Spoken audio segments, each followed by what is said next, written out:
Lamplight Audiobooks presents The Boy with Blue Trousers by Carl Jones, narrated by Sarah Ovens. The handcart was almost too heavy to lift.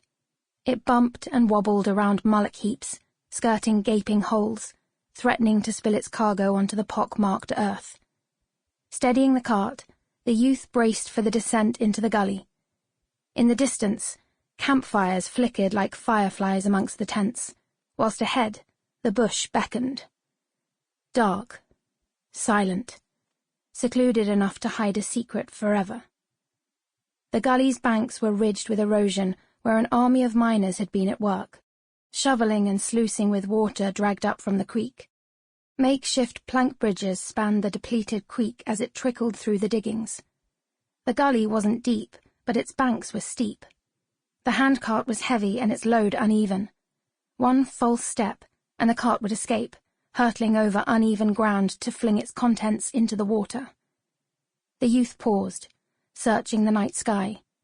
But the skies of this southern land had never offered any heavenly guidance. They were alien, just as the land was alien.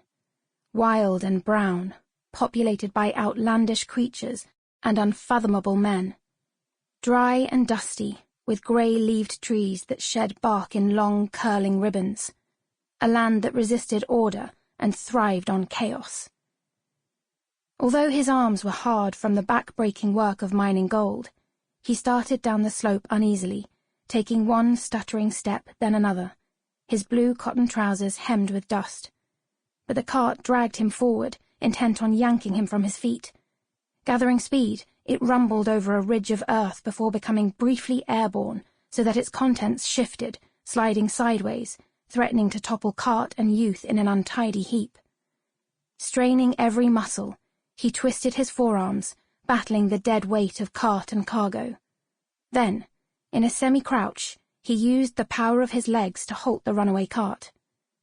Breathing hard, he rested halfway down the gully's bank, the cart stable for the moment. But its contents had moved so that one blue-clad leg dangled over the edge, the foot bare and covered with scratches. He grabbed the leg by the ankle to place it back where it belonged, finding the flesh still warm, its heat sending a jolt through his arm. Cradling the leg, he felt a dense mass fill his throat, as if everything that had happened in the past year was rising up to choke him. His gaze lingered on the figure curled up in the cart, arms crossed haphazardly over chest. A single braid draped about the neck, and he felt hot tears well. How had it come to this?